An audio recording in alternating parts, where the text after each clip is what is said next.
बात है 2014 की, जब दो दोस्तों ने मिलकर एक basic money management problem solve करने का सोचा था।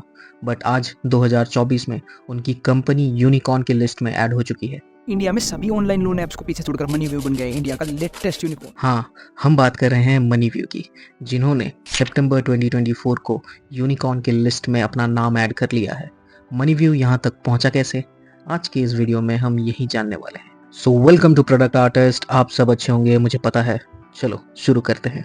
तो ये जर्नी शुरू होती है जब पुनीत अग्रवाल, जो कि गूगल में एज प्रोडक्ट डायरेक्टर काम कर रहे थे, और संजय अग्रवाल, जो कि सीटीओ थे मिंगल बॉक्स के, बेंगलुरु में एक कॉमन फ्रेंड के यहाँ पार्टी में मिलते हैं। उनका एक कॉमन प्रॉब्लम पे डिस्कशन होता है, वो है एक्सपेंस मैनेजमेंट। 2014 का समय, जब भारत की मेजॉरिटी पॉपुलेशन अपने खर्चों का हिसाब नोटबुक में या मन में रखती थी, कई तो एक्सेल में भी अपना एक्सपेंसेस ट्रैक करते थे।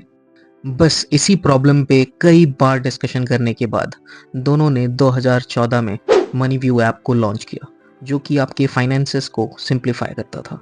आपको सेविंग्स की गाइडेंस और स्पेंडिंग डेटा को कैटेगरीज में कैप्चर करने देता है और बजट प्लानिंग करवाता है। बस और क्या, मनीव्यू ने एक साल के अंदर ही 1 मिलियन ऐप डाउनलोड्स अचीव कर लिया।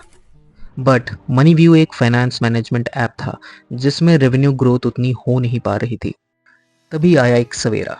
फरवरी 2015 में मनीव्यू को सीरीज ए फंडिंग मिली फ्रॉम एक्सेल इंडिया।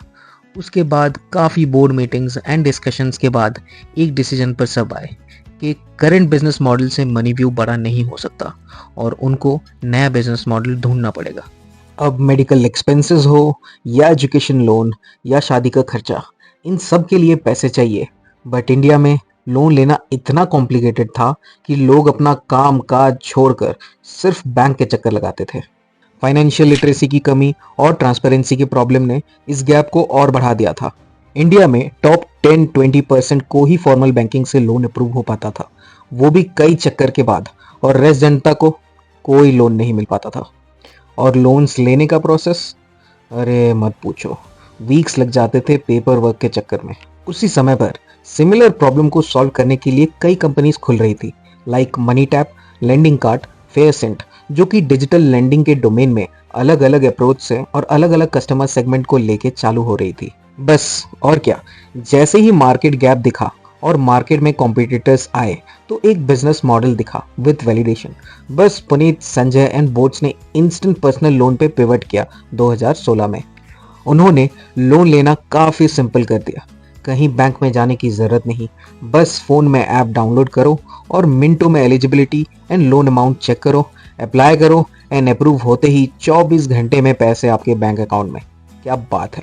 मनीव्यू ने अपने बिजनेस मॉडल को काफ़ी सिंपल और इफेक्टिव रखा, जैसे लेंडिंग पार्टनर्स के साथ रेवेन्यू शेयरिंग और जो लोन ले रहे हैं उनसे प्रोसेसिंग फीस और इंटरेस्ट। बस ये मॉडल ने आम जनता के लिए जैसे एक लाइन ऑफ क्रेडिट सी जनरेट कर दी थी, और 2021 में उन्होंने 10,000 करोड़ तक का लोन अमाउंट डिस्पर्स किया।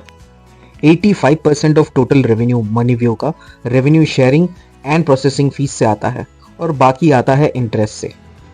2022 तक वो प्रॉफिटेबल बन चुके थे with annualised revenue run rate of 600 crore.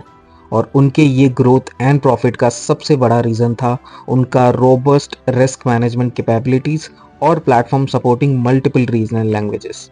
उनके पास वो था जो बाकियों के पास नहीं था, वो था उनका 2 साल का data from MoneyView finance management app. उसी डेटा को यूज़ करके उन्होंने बहुत सारे चेक पॉइंट्स बनाए, जिससे उनकी रिस्क मैनेजमेंट कैपेबिलिटीज़ काफ़ी सही हो गई और जिससे वो हर यूजर्स की एक कस्टम लोन अमाउंट लिमिट निकाल पाते हैं यूजर्स के risk assessment profile and affordability को लेके। और वही बनी उनकी डिफरेंशिएटर और फास्ट ग्रोथ का राज। जैसे ही उनकी कंपनी प्रॉफिटेबल गई, बस फंडिंग की तो फ्लड सी ही हो गई। उसी साल 2022 में टाइगर ग्लोबल से उन्हें 2 बार फंडिंग मिली और एपिस पार्टनर्स ने भी फंड किया, जिससे उनका सिग्निफिकेंट कैपिटल बूस्ट हुआ।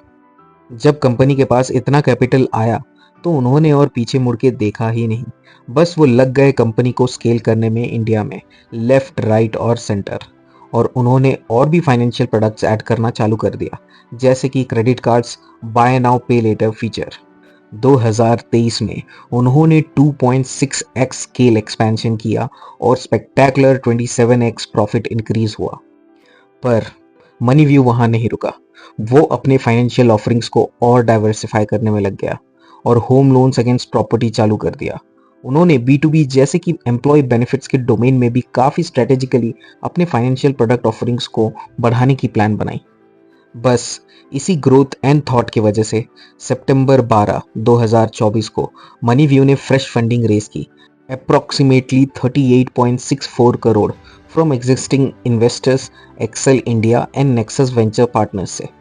और उसी दिन मनीव्यू ने जिफी, एक B2B फाइनेंशियल ऑफरिंग कंपनी जिनसे वो काफ़ी टाइम से बात कर रहे थे, जो कि फाइनेंशियल फ्लेक्सिबिलिटी प्रोवाइड करता है एम्प्लॉयज़ को, जिसमें एम्प्लॉयज़ अपनी सैलरी एडवांस में निकाल सकता है, बस उनको एक्वायर कर लिया।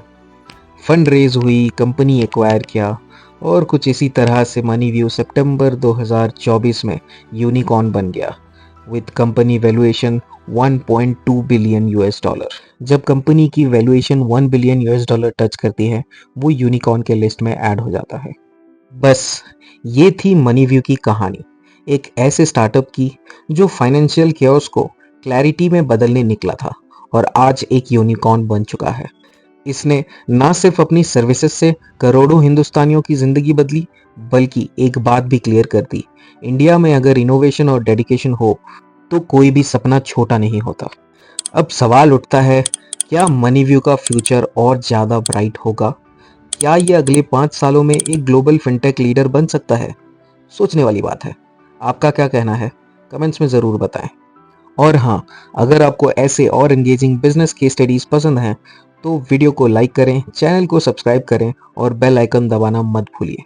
मिलते हैं अगले वीडियो में एक नए आइडिया और नए पर्सपेक्टिव के साथ। तब तक के लिए अपना ख्याल रखिए और स्मार्ट डिसीजंस लीजिए। जय हिंद।